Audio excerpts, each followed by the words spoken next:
profile is on demand. That's the new thing, and the core technology in the integration on demand is the same as the data backbone products. The only difference is that it's on demand, which means you rent integration service, and we have the configuration, setup, etc. is done via internet on our servers, which gives us the opportunity to provide better support for our partners and customers because we have direct access to the configuration.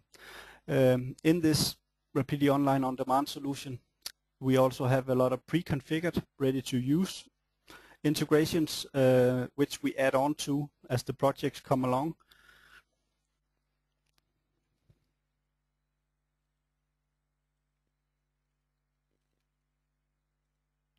And the different products we have the Replicator for MS Dynamics NAV, which it will be about today, which is only replication between Navision databases and nothing else.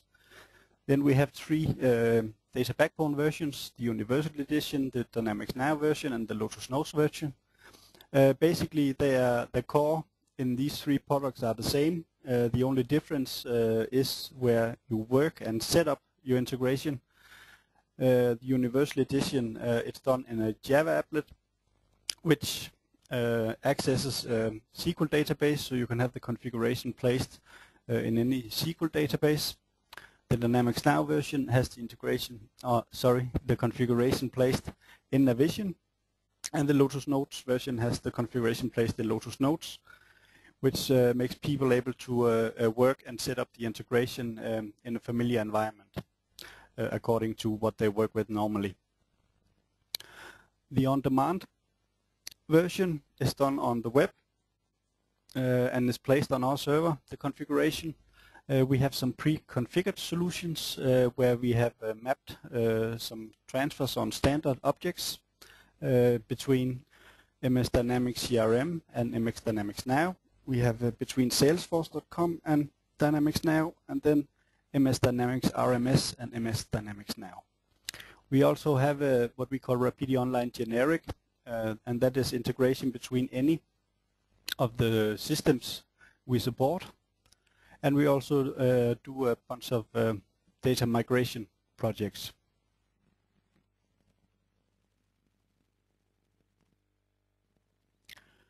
And these are some of the supported systems at the moment. As you see, we have all the bigger databases, and as projects come along, we add more to it on a project basis. We always, when we first support a database, we keep our products updated to also be able to integrate with the new versions that come along.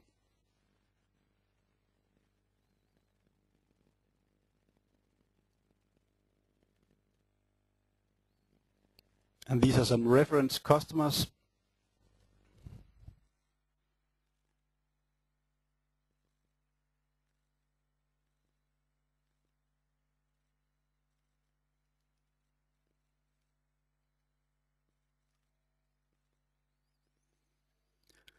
But today's session is about Replicator for Microsoft Dynamics NAV, and I'll now take you through the setup application.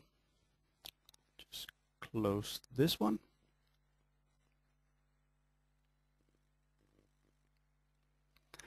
So this is the Replicator main menu placed in Navision, where you do all the configuration setup. The Replicator itself is a piece of software installed, typically on the same server as the main Navision server is running on. The configuration is accessed with setting up the parameters on how to do that. This is the command center, which is a graphical application. You normally don't use that when running in the live environment. You would run the Replicator as a service normally, or execute via a batch file if it has to be done manually. But here we have the command center, and On the right, we have the parameters, which is used to connect to this configuration. We have a server name, net type is typically TCP/IP, a database name, a company name. We have a user ID and password, database driver, NDBCS because this is a SQL database and would be in DBCN if it was a native.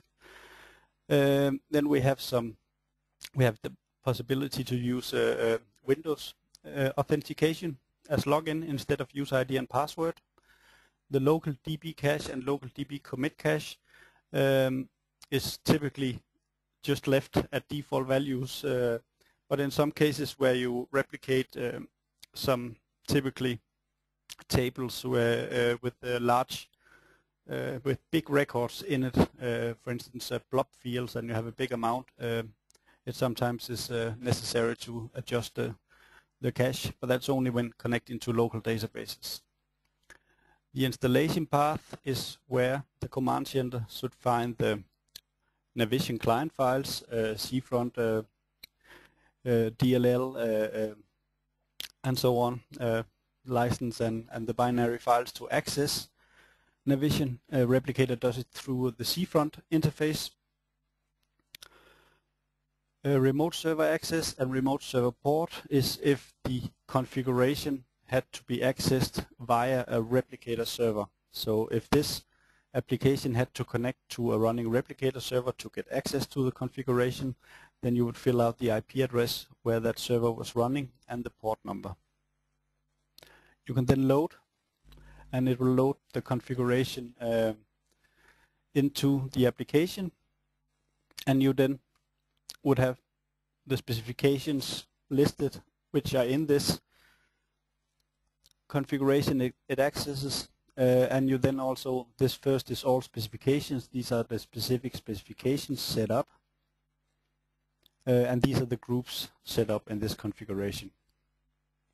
But that's what actually executes the replicator.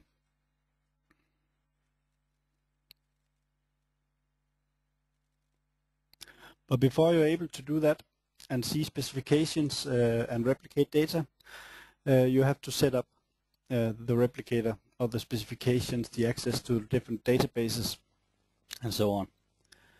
This is the main menu. We have specifications, which are the actual jobs you set up, specified on a table-to-table basis. We have the scheduler, which are schedule cards you set up.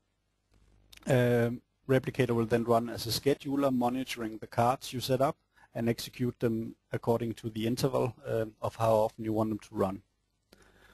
The automatic scheduler is a client, Navision client, running a code unit, and when that's running in that database it can execute code units as scheduled code units.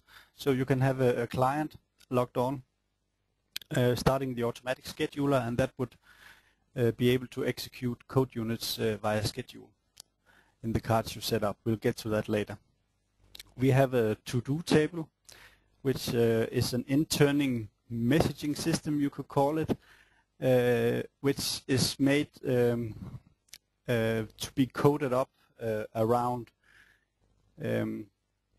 when you set up the to-do, you could transfer orders to another database. You would then add more fields to it, so you can have the order data in a record, and that would then be replicated to another database where you would have a NAS server or code unit or something processing those records. Yeah, so that's a feature that requires quite some code in Navision. We have the action. The action table is a command table. You can have a replicator execute actions, so instead of making lookups in the destination, it can call the command directly, for instance, delete on a certain table, on a certain key. The about is, of course, just about the replicator and the version. We have some standard reports. And then we have the activity register. The activity register is where Replicator logs all its activity. I can just open it here so you can see an example. Let's see what's in here. Whoops. You can see it has executed a certain specification, was executed by the run group. You can see the source database, the destination database where data was read from and where it went to, the date and time, and then it logs what it has done.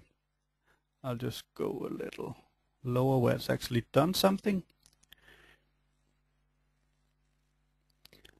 You see here it ran a test customer specification where it read 167 records from the source, and then it updated one in destination, and it used 3 seconds to do so. The first lines are always when you start the replicator, but not when it's continuously running. The license information of the current license the replicator is using.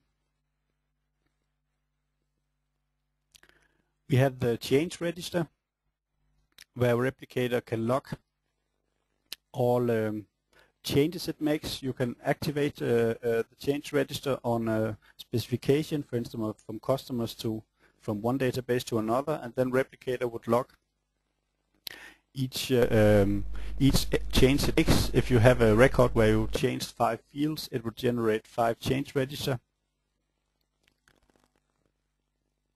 records, where it would write this record, a key,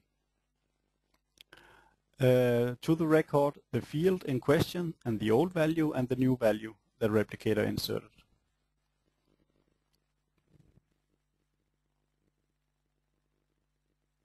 I have a question if the activity register logs the companies too. I'll just open another one, sorry. I forgot I have a huge change register which takes some time to open. The question is no, the activity register does not log the company, but the databases actually define the company, and then we'll just get to that because the next step would be the database card setup.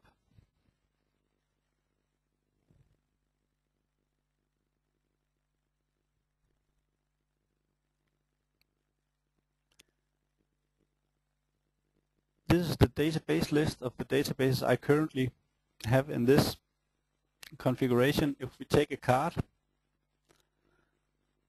you'll see here, the fields are very similar to the initial ones I showed you in the command center on how to access. This is how to access a certain Navision database. Each database card has its own company. So typically you would give each database card a code that kind of explains which database it is, and the company if you have several in one. If it's HQ and you have 4 HQ for headquarter, of course, if you have like 4 companies you all replicate with, you would create 4 different database cards, one for each company, and you could then give them a code that describes which company it is, the difference between them. And that would then go in as either the source or the destination database in the activity register. Hope this answers your question. To set up a database card, you give it a code by choice. As I said, a code that explains what or which database it accesses, and a description too, of course. We have 2 types. We have 356 and MS Dynamics NAV. The 356 is not an older financial or Attain version. It's an old DOS-based navigator version, which goes ways back, but is still in use. Not so much anymore, but a few years ago there was still a lot of, in use in Europe. actually, but all newer versions, the setting here is MS Dynamics NAV. The server number field is only to be used with the old 356 version.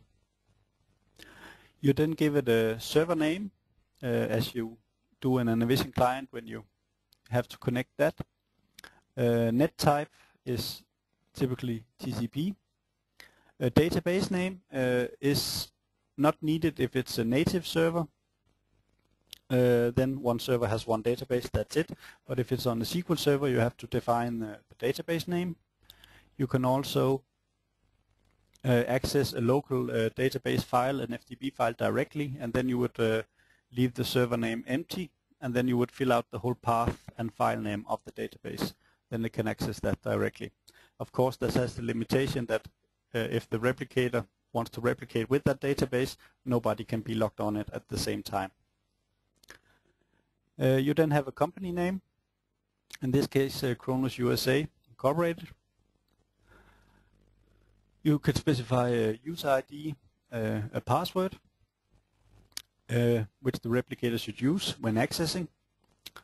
The read design function, normally it functions like this, that the replicator assumes that every database card that you make, that database has the same design as the database the configuration is placed in. If you have databases with different designs, then you can mark this read design field, and you can run a command that will read design of that database into the configuration. So you will have the fields and field types different in the configuration also. You can then, with the assume design, if you have 4 databases with one design and 3 with another, you can just have the design read on one database, and then you can set the assume design on the 2 others with the same design, and then Replicator knows, okay, these 2 databases has the same database as the one we read the design on. The database driver is depending on if it's a native or a SQL database it accesses. NDBCS is the SQL, and NDBCN would be the native. You can then, instead of the user ID and password, use Windows authentication.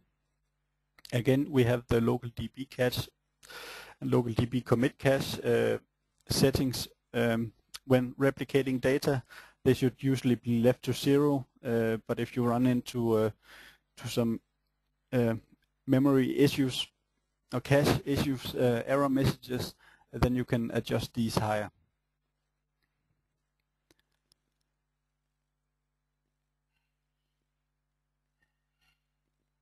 And I just have another question here. I have to scroll this down a bit, sorry.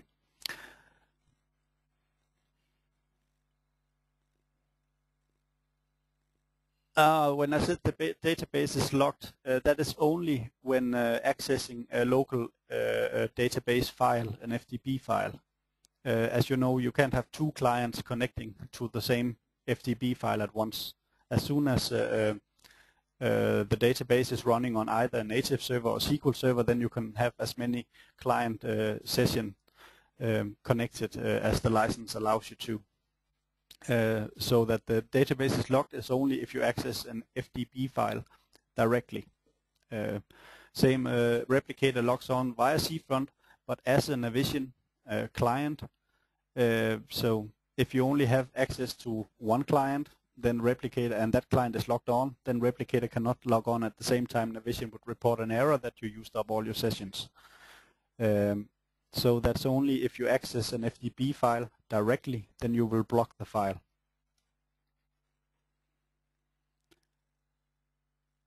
To get back to the database card, we have a use code units permission feature, which is often very useful. What that can do is, if you replicate into a table like a GL entry table or something like that, where the customer cannot manually insert records with the license, then you can assign the needed rights to a code unit in the destination database, and then you can specify the number of this code unit in this field, and then Replicator will use the permissions of the code unit instead of the permissions of the customer's Navision license.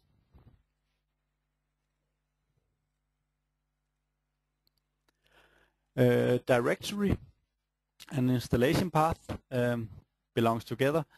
The installation path is the path to the Navision client, where the client files and the license and the cfont DLL is placed, the ones Replicator need to access Navision. When it accesses the database for the first time, it will, in the installation folder, create a folder with a copy of those Navision client files that it needs to access that database in particular. If this directory field is left blank, it will not, automatically create the folder with the same name as the database card code. But if you, for some reason, want another directory name, then you can type it in the directory, and then it will create a folder with that name instead. The single user database is a feature we made because a lot of beginning to salesmen on laptops and stuff like that are starting to use SQL, like SQL Express before it was MSDE. And functionality-wise, that's actually when we connect just as connecting to a normal SQL server. And the license, you have a difference between accessing a server, a multi-user database, and a single-user database. The single-user database access is cheaper. So if you have a single-user database, if this, for instance, was to a single-user database, I could mark this field. Replicator will then, when connecting to the database, check if there's more than one Navision user logged on. If more than one Navision user is logged on the database, it will error out and say this is not a single user database. But if it's a local database on a laptop, there shouldn't be more than one logged on, and that way you can get access to that. I think it's half price according to a multi-user server. If the access to this database, if we assume this was the headquarter, and we had access to a remote office, then you would typically have a Replicator server running at the location on the remote office, and that would handle the access to the Navision database placed there. Then you should fill out the remote server address is the IP address on which it can call contact the Replicator server running, and then the port number which the Replicator server at the remote office is running on. Then when having to connect to this database, it would then take all these parameters filled out here, and it would ship them to the IP address specified in the remote server address and on that port number. And then the remote running Replicator server will take those parameters and use them to make a local connection to the Navision database running there. So this is the first step, setting up some database cards. So you have access to the databases you need. And then the next step is to set up specifications. Specifications is the actual definitions of the data replication.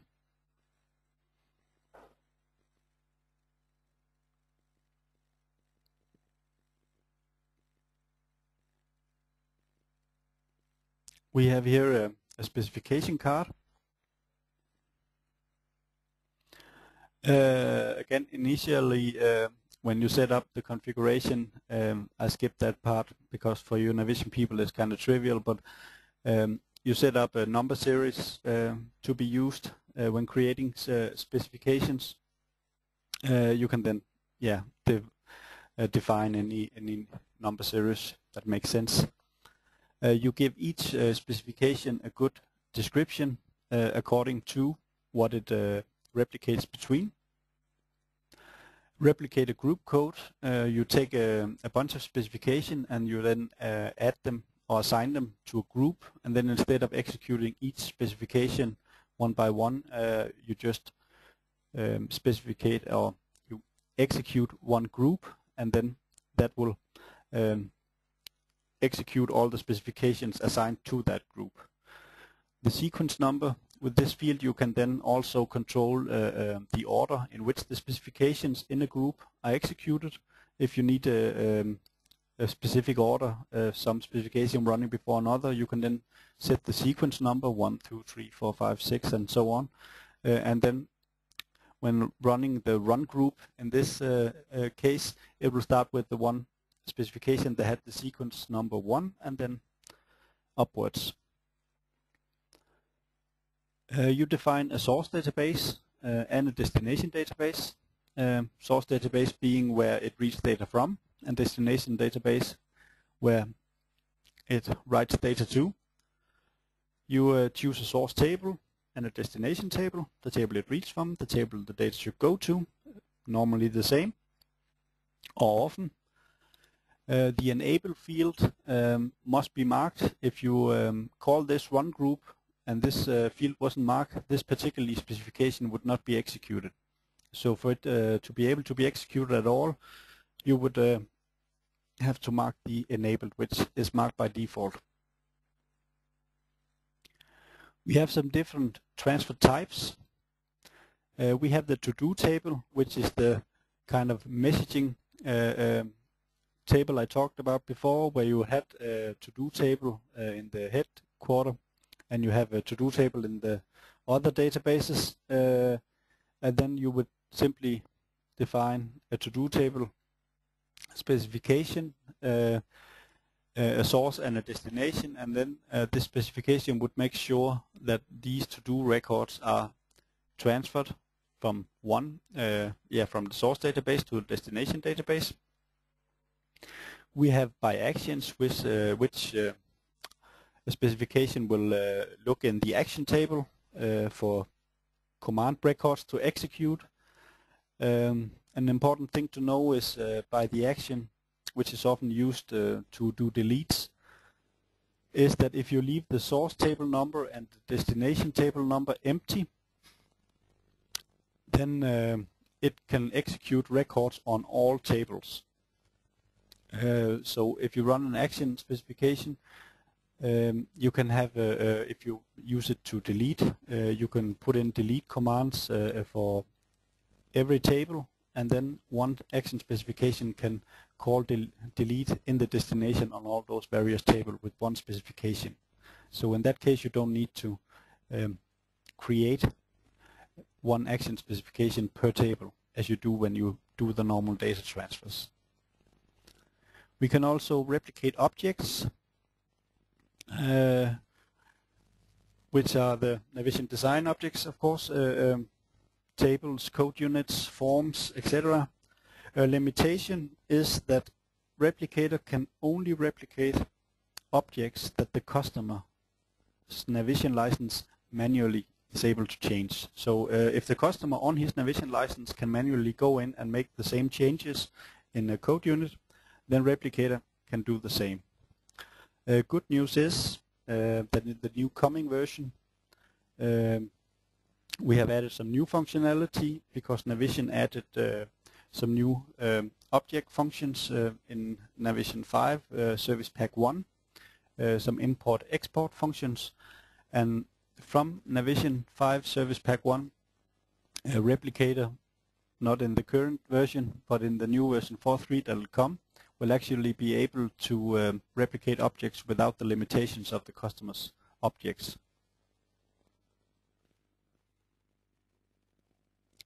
We have a backup and a backup compare, which are not used that much anymore. They were originally designed running internally in a LAN environment, but now where most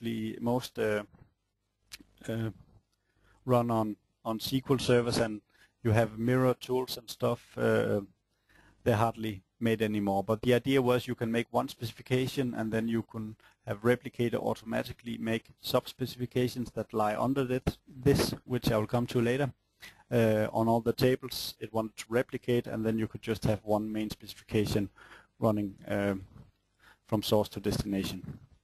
The backup compare could then compare differences between them. Company export, import is also not use that much, but it's a functionality in Navision where when you do a company export, you could actually lock all the tables in the source database, and then doing a company import would then first of all replicate all the changes and then unlock the tables again. The functionality here was designed for small companies where the administrator could do an export and take his laptop home and work, and then the next day come in and do an import with the changes he made. We have a field list type. All fields include lists and exclude fields. The field list can be found down here. If you run all fields, Replicator, when replicating table 18 here, the customer table would replicate every table. But you can then have an exclude list if there's a few fields you do not want to replicate, and if you only want to replicate a few fields, you could then turn this into an include list and then only map the fields you want to replicate instead of ones you don't. Most common setting here is to replicate all tables. We have a sequential read is functionality on how replicators should look up when running update, add, delete. A combination here of what to do. You can do updates, update, add, delete, a combination of all those. Update, add only requires source only, and delete requires destination only.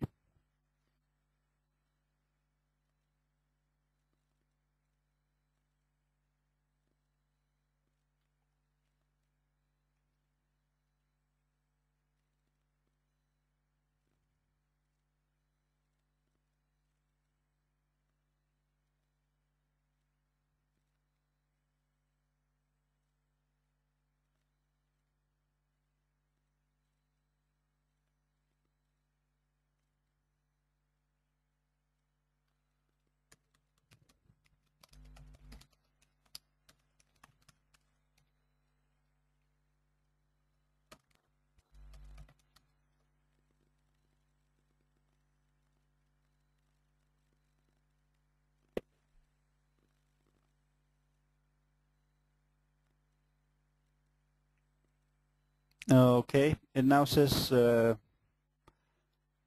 my sound has been re-established. Can anybody hear me? Or everybody?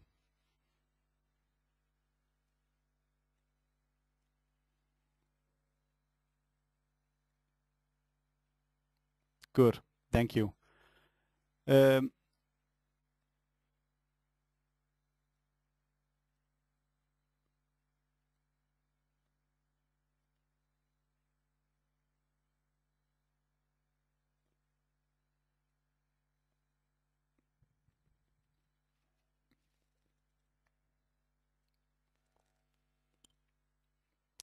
I have some questions here I'll attend.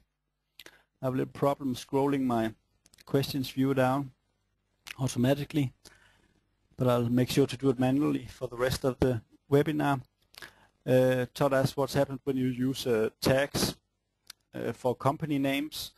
Well, when doing that according to the log, the activity log, then you won't get the company information in there.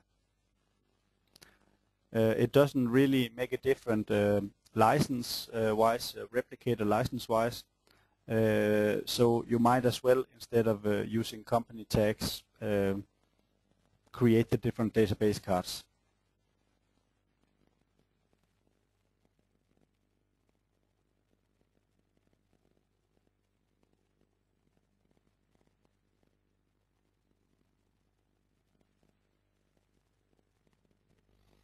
Okay, so I got to note that the last thing was the field list type.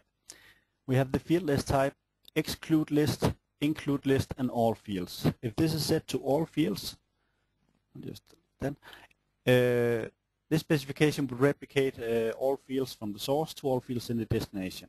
If you have a few fields that you do not want to replicate, then you can make an exclude list, go to the field list, and then you can map the fields you do not want to replicate. if you didn't want to replicate the name 2,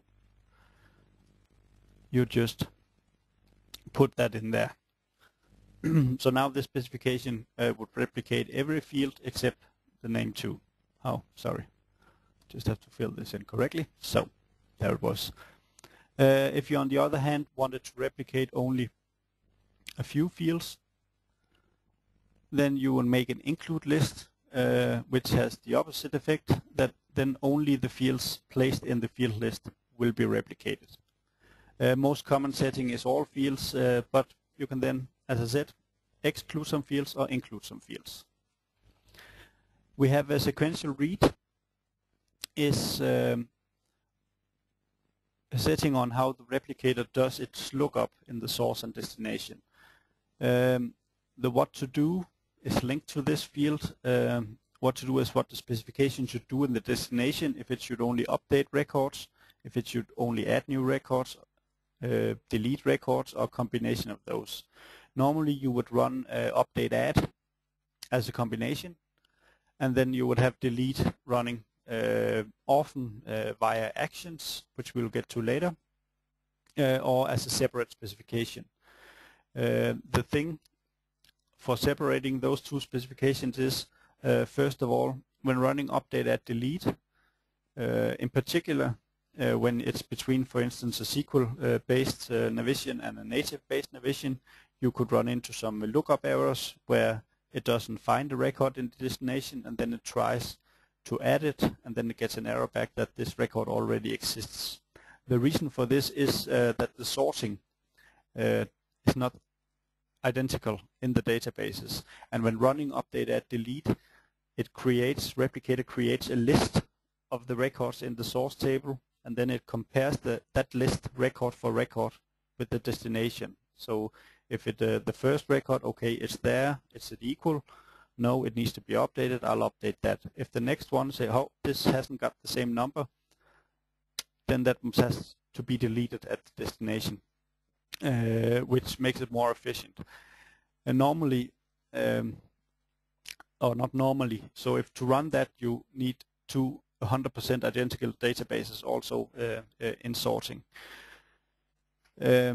So we strongly advise people to make update add specifications and then other specifications to handle delete. When running update add, you should set sequential read to source only. That would prevent any lookup errors when comparing the tables and the keys. And when running delete, you should set destination only.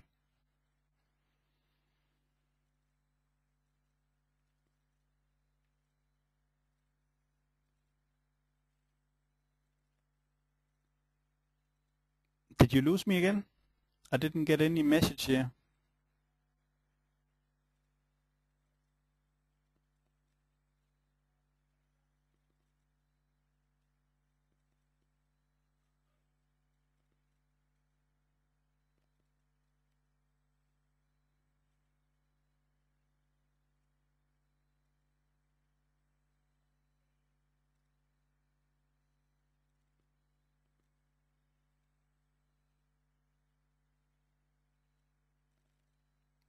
Okay. I hope you got me again. Sorry for that.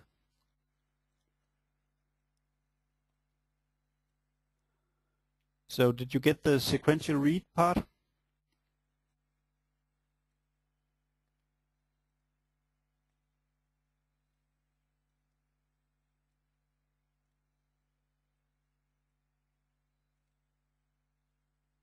Good. I also noticed another question regarding to the main page here about the sequence number. If they're all 0, will it then execute according to the number? And then yes, it will. It will then execute the specifications according to the number of the specification and take them one by one. You can also, if you have, okay, we need these 10 specifications to run first, and then the rest to run later, you can set the first 10 you want to run first with a 1, and then the last with the 2, all of them. So you don't have to specify particularly 1, 2, 3, 4, 5. You can have a group as 1 and another group of specifications as 2. It will then take all the ones regarding to the number, and then although behind that it will take the numbers 2s again according to the number.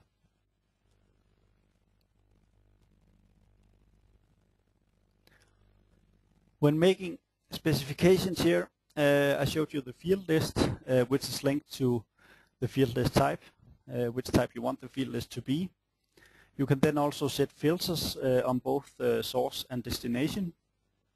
Normal Navision field filter syntax. If you only wanted a specific range of customers, you could set like we want from code 20 to like 10,000. You can also use variables in here, tags, which is a variable where you can use from tag 1 till 9. The point of this is that you can have a specification and then you can reuse it on a lot of destinations. So if you have 3 remote offices and a headquarter, you don't need to set up this specification for all 3 remote offices. You would then have, typically this would be a bit higher. Oh, sorry. You would then fill in a tag value. If the CFG here was the head office, you would then fill in a tag value in destination, and when executing, if we had tag 1, we would then provide the information that 1 equals NAV Canada, NAV5 Canada, which was the database card code, and you can put these tags in the schedule table. You can do that through the specific through the application. You can also put in the tags in the description. So if you had here tag 1, which would actually go back to the question about the company name. No, that's not. Yeah, you could, if you use the tag as a company name, you could actually put that tag also up here in the description of the specification. Then you would have the company name written in the activity register in the specification description. A suggestion, but I'll just switch this back to NAV5 Canada. Good. But you can use tags all over the application, and you can set filters on the source and the destination table, as many as you want to. We then have table linking. Normally when you set up a specification, Replicator would automatically use the primary key on the table. If you have 2 databases with different designs, with different primary keys, if you will get an error on the specification. And you can then go into the table linking, and then you can map the fields that you want Replicator to use as a link between the tables. When there are map fields in this table link list, then that will override the use of the primary key.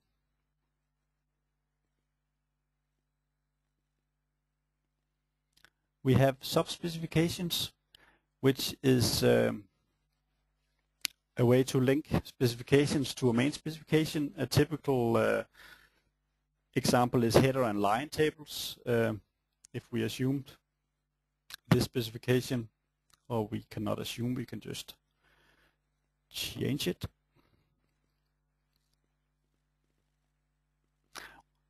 This main specification replicates the sales headers. Then I'll just close some of all this. Sorry.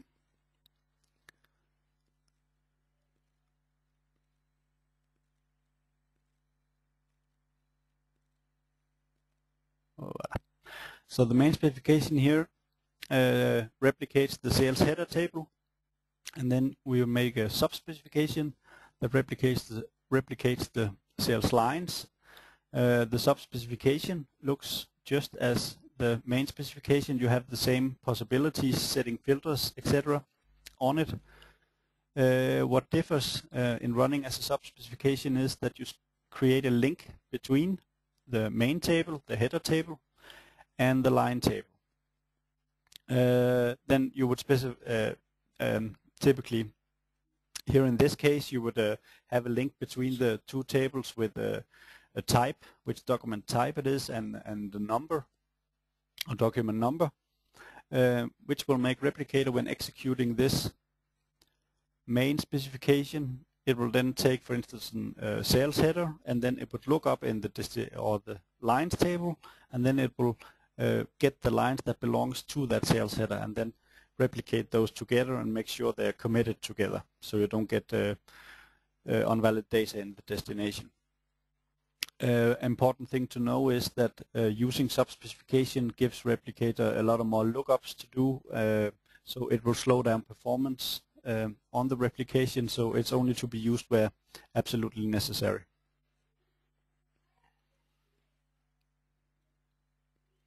You can also, from in here, I won't open it, access the activity register and the change register, and then you will only get records shown that belongs to this particular specification. On the advanced page is source design and desk design related to this design field on the database card. Sorry, not here, but on the database card I showed you the design field, read design.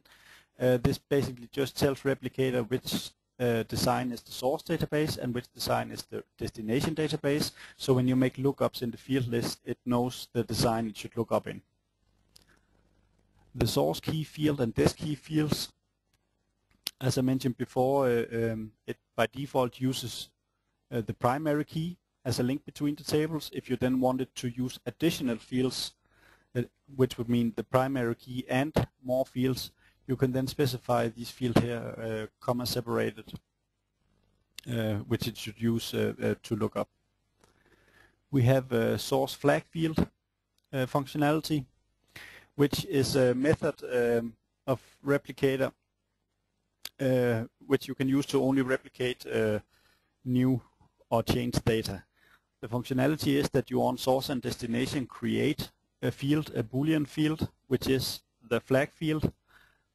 You'll then set a filter on the source table, so it should only read the ones, the records where the field is marked, and then after the record has been replicated, it will then unmark the field in the source. So in the source you can see which records have been replicated, and Replicator will only replicate the data as marked. So if you have a function running, or when you add a new customer or something like that, you would make sure the field is marked. It will then be replicated and unmarked. So next time Replicator runs, it will not read this record again, because it has a filter only to read marked ones.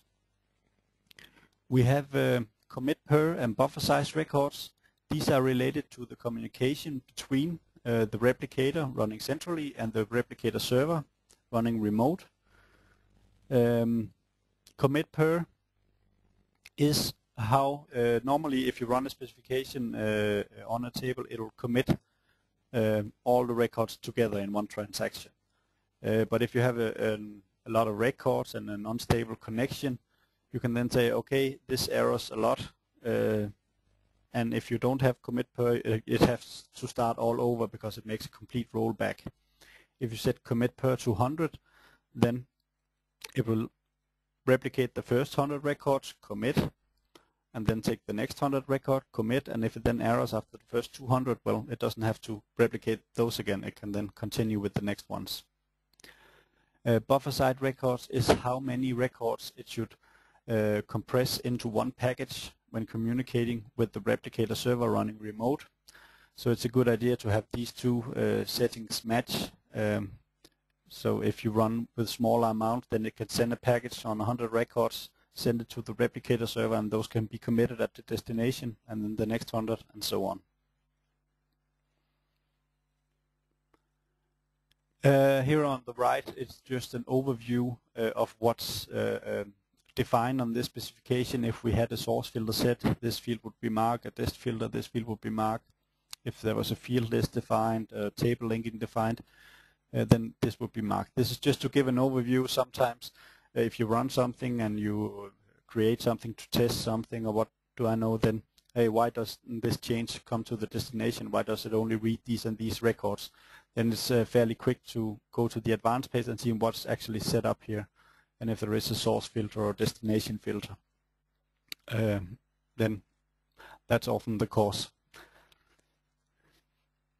We have source counter functionality, which also, like the flag field functionality, is a functionality to only replicate new and change data, so you don't have to read all the records in the source table every time. This source counter field is to use when running with a native Navision as a source database. Native Navision do not have a timestamp or anything we can use as a reasonable source counter. So what has to be done there is you have to a table to add an integer field or a big integer field, and then add some code to the table, the onModify and onAdd triggers, so that when a new record is added or record is modified in Navision, then that integer value in that field is counted up. Replicator will then, on the first one or the specification here, when it runs the first time, the replicator would read all records according to filter set. Then it would store the highest source counter value it has read, and on the next run it would automatically set a filter on this value and only take records with a higher source counter value as the last one, which would then be those that has been activated on the onAdd and onModify trigger since the last run, thus only replicating change data. Destination update source counter is a functionality when your destination, if you have a native Navision environment, a native HQ, and then you have a changes replicated from a remote office into the HQ, then when going through cfront, the onAdd and onModify triggers are not activated, so the source counter on the table in the headquarter will not be updated.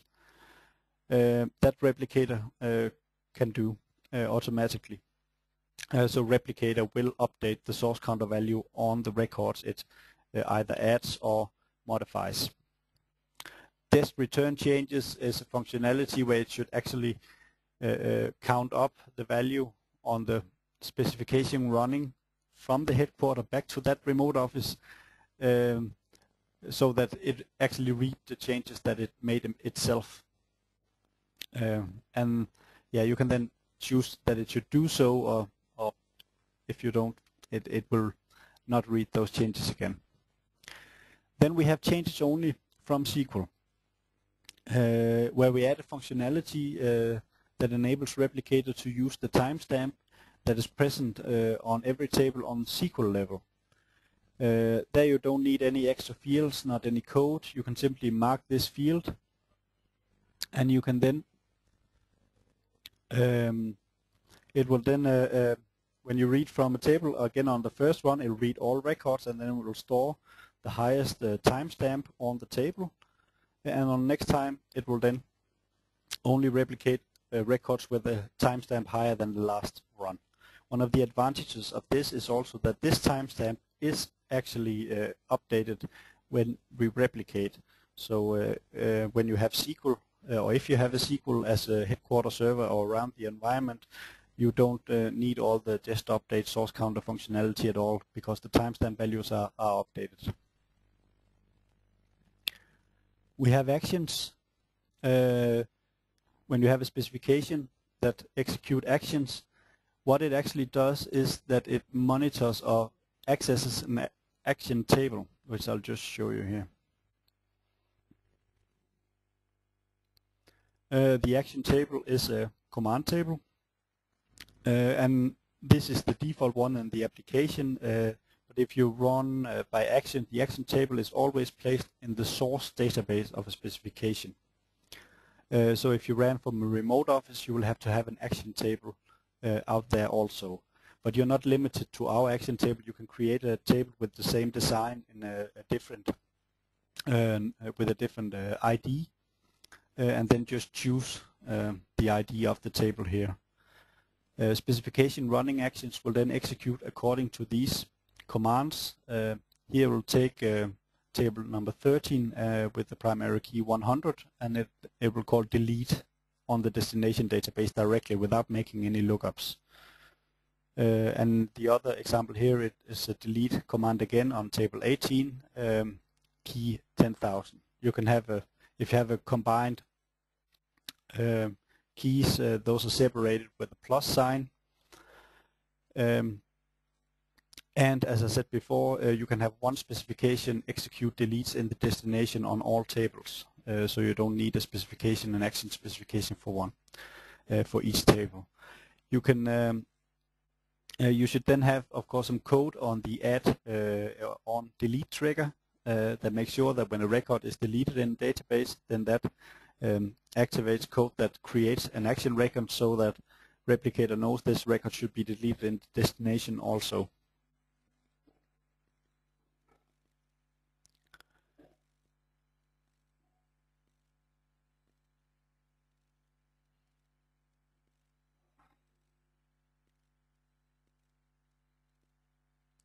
I got a question here. What is the sequence versus sub-specifications? I'm not quite sure I understand the question. If you're talking about the sequence number and the sequence on how they are executed, then that's controlled by the main specification. The sequence, yeah, it's controlled by the main specification. You run the main specification, and that activates the sub-specification using the link between the main and the sub-specification. The sub-specification has the same rules as the main specification according to the sequential read, if that's it. Update add should run source only, and delete should run dest only. I hope this answers the question.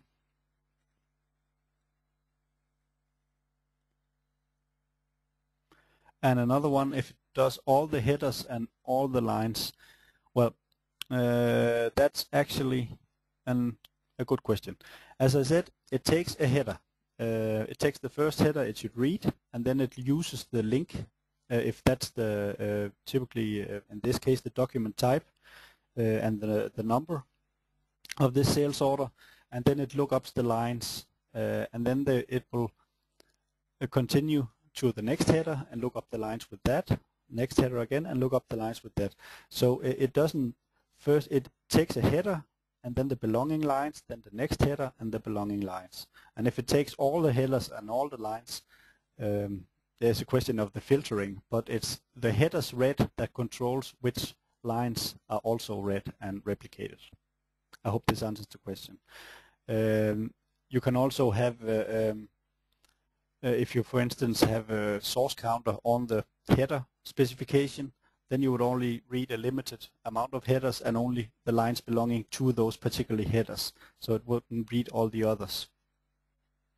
I hope this answers the questions. But as I said, they're committed together.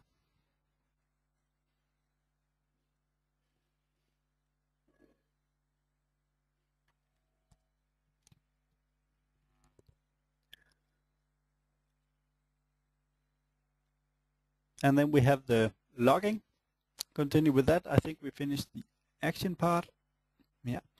We have the log changes. You can have a user ID and field in to be able to see which one made the changes. But to log all changes the replicator does on a certain table in the destination, you would just mark this field.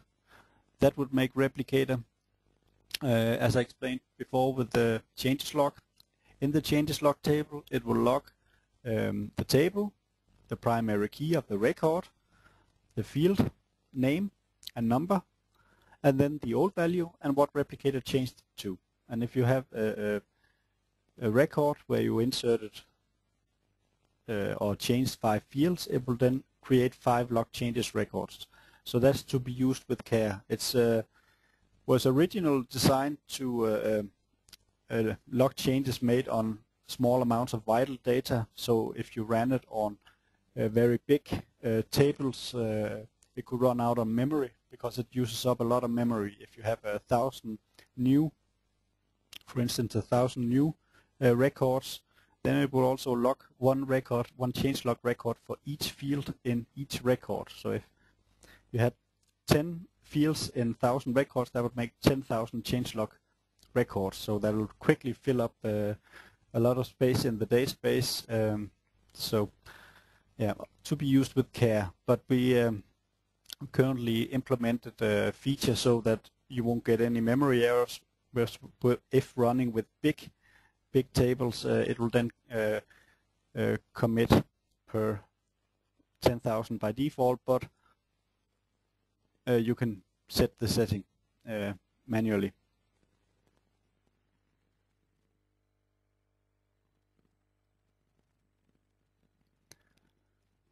So we got that covered and that.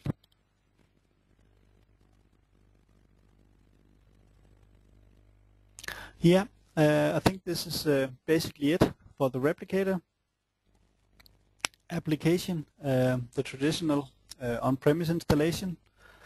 If you have any additional questions to it, you are always welcome to mail to support@databackbone.com. Any problem solving hints, you can go to databackbone.com in our knowledge base under online support and webinars section. Next agenda point is the Replicator 5 version.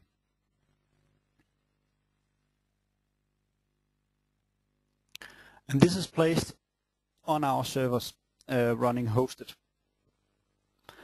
At the Replicator 5 you will have a status page which gives you an overall look of how the status is of the installation. You can see here you have a service running, you have a schedule running. Sorry, I forgot a very important thing. The scheduler. So let's go back to that. We have two ways to which live replication is normally executed. One way is via scheduler. That is used in installations where you have a headquarter and a bunch of remote offices, which you know is always online. So you can schedule your way and say, we want a replication to run at a certain time, and you know the destination database will be online at that time. This is not possible if you're doing a salesman environment where you have a bunch of laptops and salesmen with them roaming around the world. Then they have to be able to replicate manually or via a log-on script or something, but it should be initiated on the laptop, and there you can't use the scheduler. But when using the scheduler, you schedule your jobs. You can attach a number series or you assign a number series to the scheduled jobs as well. You can give a scheduled job a description that kind of makes sense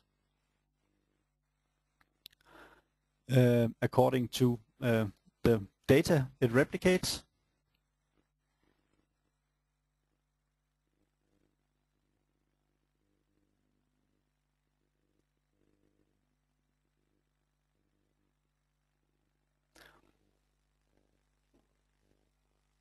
I got here a question I'll just address also, asking where you can get a list of error messages and recommended fixes when running the Replicator command center.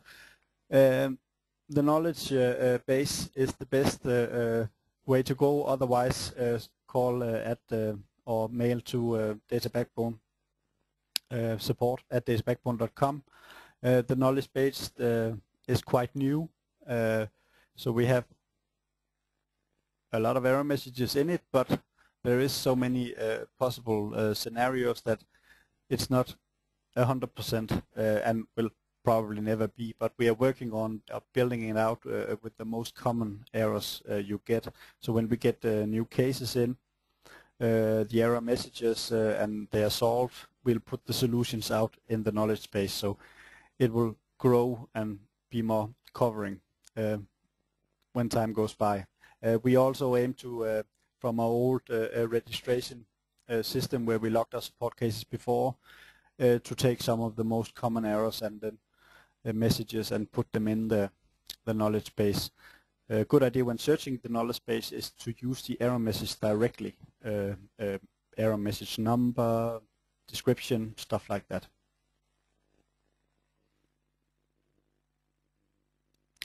To get back to the scheduler card, it gets a number and description.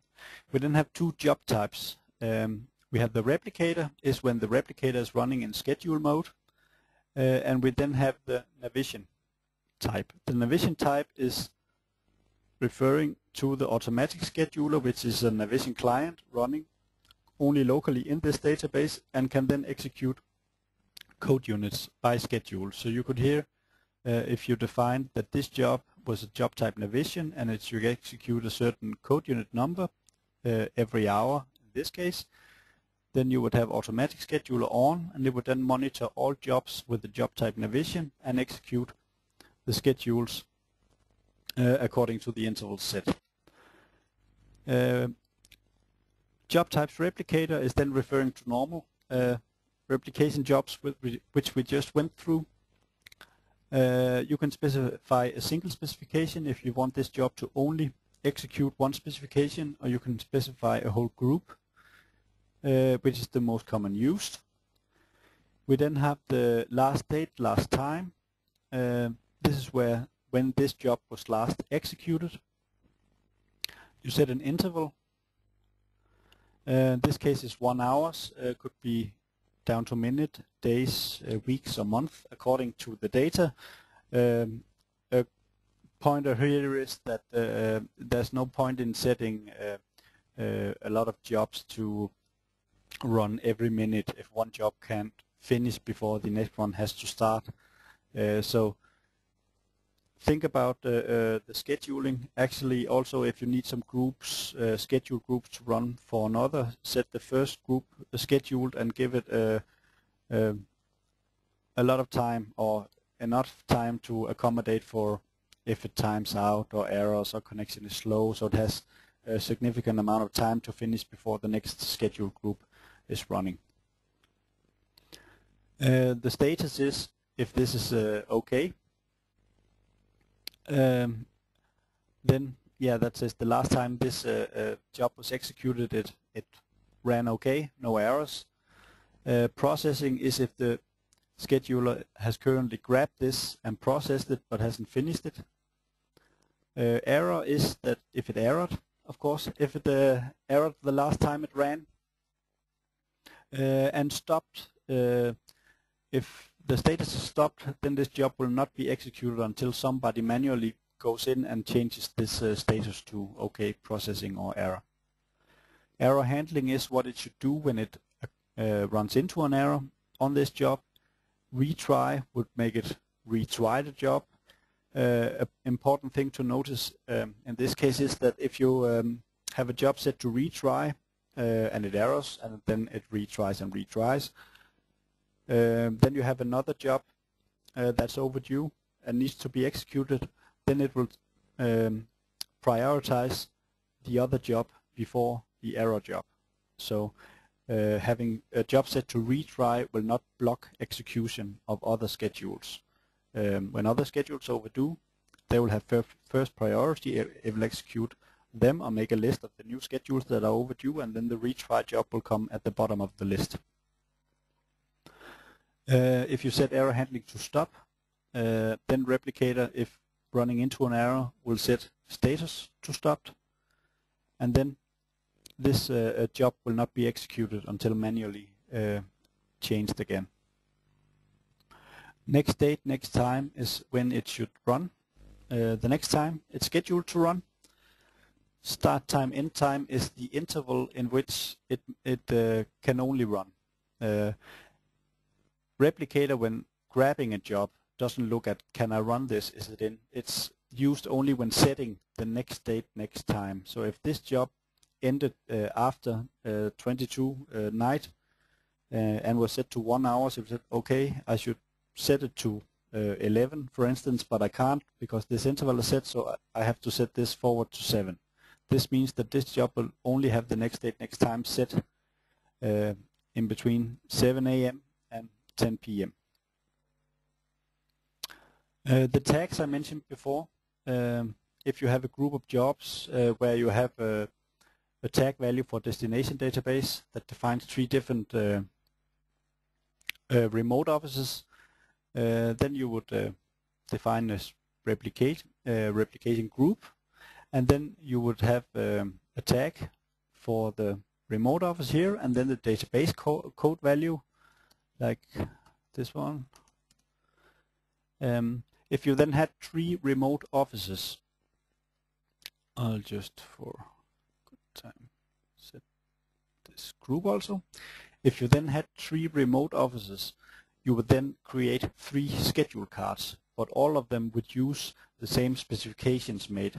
And you will then just have different tags. If we had NAV Canada and NAV Afghanistan and NAV Mexico, then yeah, you would have 3 different schedule cards with basically the same setup. If the time intervals should be the same, and then on one database card you would have the tag value 1 set to NAV Canada, on the other the tag number 1 set to NAV Mexico, and the third the tag number 1 set to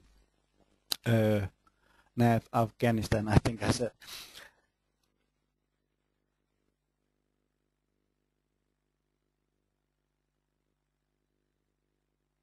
And we got an input here also. Skip means that the balance of the group is skipped and Replicator move on to the next company.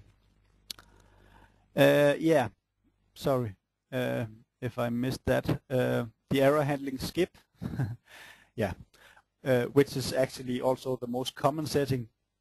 If error handling it skip and it errors, it works like this, that first time it grabs this job, it will set, if we take this job, it's set to skip, it will set the job to processing. If it then errors and there is another OK job overdue, that OK job will actually be executed first, because the scheduler is designed to have as much data go through without thinking of the sequence they run the scheduled jobs in. And if you have an error job, for instance, if you have a bad connection, it times out, then there's a good point in taking other jobs first and then return to it later. But the first time it has this job, it will have it to processing. It errors out, the scheduler restart, it will then grab the job again, and it will then set the status or try to run it. And if it then still errors or runs into an error again, it will set the status to error, but because the error handling is set to skip, it will just put next date, next time forward according to the interval set up here. It's most often used very much if you have bad connections and stuff. Then you say, okay, the connection was so bad this time, we'll just set it 3 hours ahead, and then hopefully it'll go through then.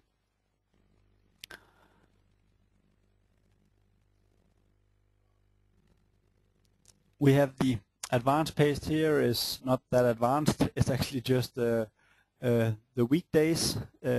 Also working together with the start time, end time interval, where you have advanced. You can mark the days you want it to run, and then unmark the days you do not want this schedule to run. So if this was executed Friday and the interval would go beyond the last time in the interval, and to say, okay, I can't run here, I can only run tomorrow, that's Saturday, or no, I cannot, so that would be set to Monday morning at 7.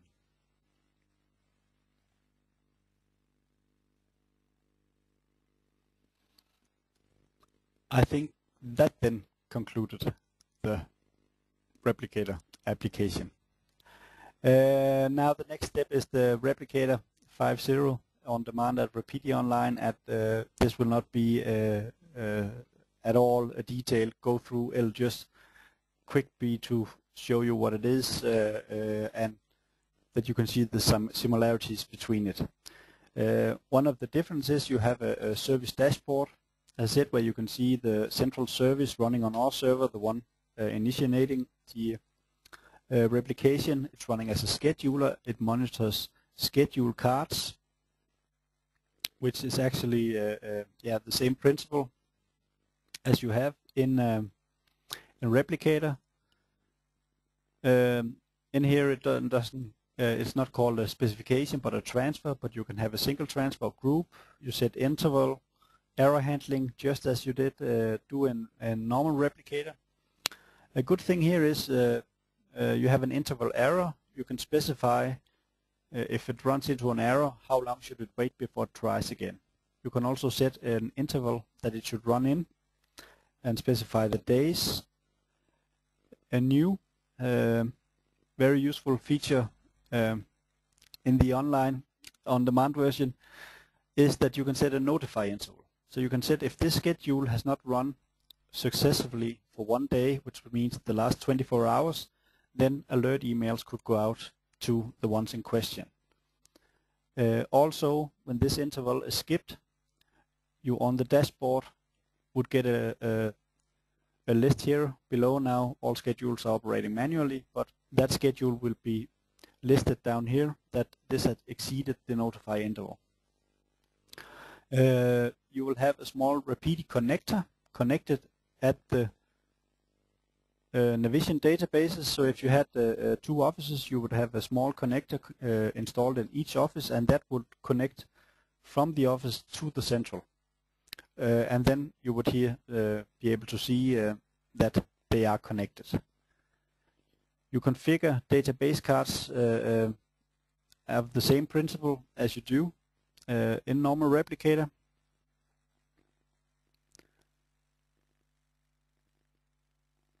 If you see here, you have a description. You can choose if it should be a native or a SQL-based.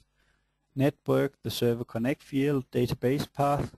You see, this is an example where it accesses a database file directly the FTP file. So if we access that, then the file itself is blocked.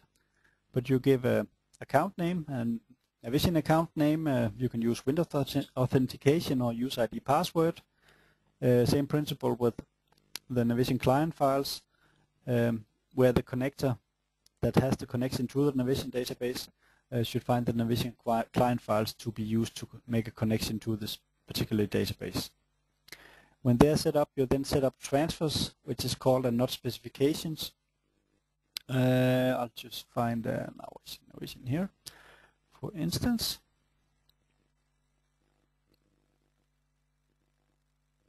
They have a code, a description. You can add them to group, a source database, destination database, source table, destination table. Here you would, if it was a sub-specification, if this was a sub-specification, the main specification would then be listed here. It can also run all fields. Then you mark the all fields, but otherwise you make a field list. Enable, update, add, delete, mark what you want it to do. It can run by actions.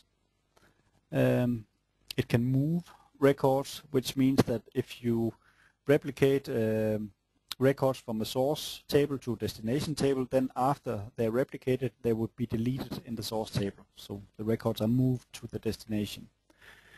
Delete all is a functionality where before running the transfer, it'll delete all records in the destination and then start replicating or transferring the data over. That's used typically to, if we're talking about buffer tables and stuff like that. So, and not so common in the Navision world. It can also generate keys in Navision if you have some line numbers existing in one database and not in the other. But this is primarily designed if you're replicating between different systems. You can set it to disable the destination lookup, so it doesn't have to look up in the destination for records if you know all the records you're adding are new.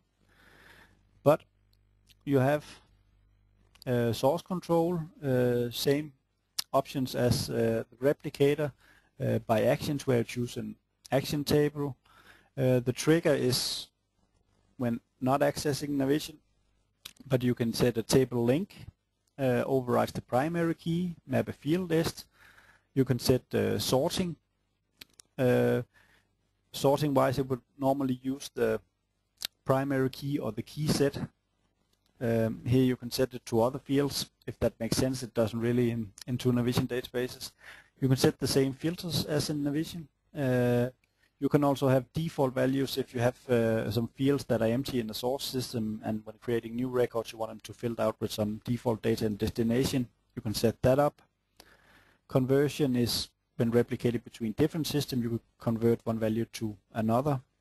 Scatter-gather is two functionalities where you can, the one takes several tables or two tables in destination or source and two records from two different tables in the source and can add them as one in the destination, or more records, add them as one record in destination, and the scatter splits one record out to many records. And here also the sub-transfer possibility. The groups are the same. You have tags just as in the normal replicator. You have schedule cards just as the normal replicator.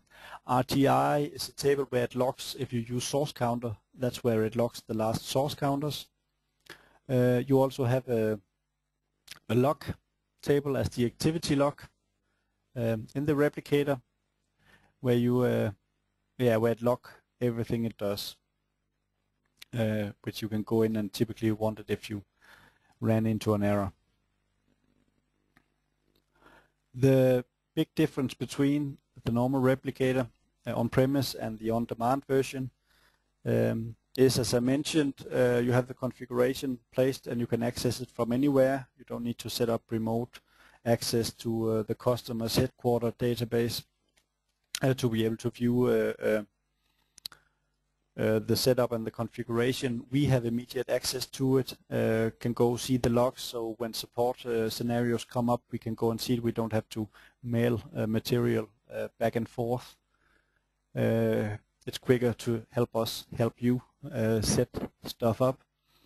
Another advantage is the customer doesn't have to buy the objects in Navision that the replicator uses for the configuration. All they basically need is the seafront access. That's what the Navision license requires from us, and that's it.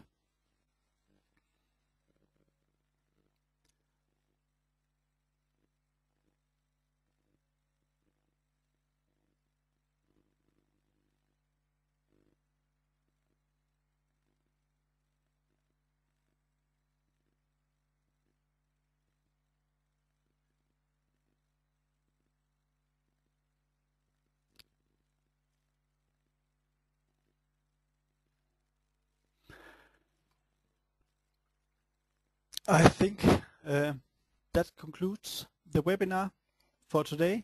Thank you very much, everybody, for attending. If you'll be so kind to answer the survey when logging out, it'll be very much appreciated to help us make stuff better. Any unanswered questions, I'll go through them afterwards, and we'll answer them by mail. And we'll send them out to all of you. You have a hopefully continuous pleasant day. Thank you for attending.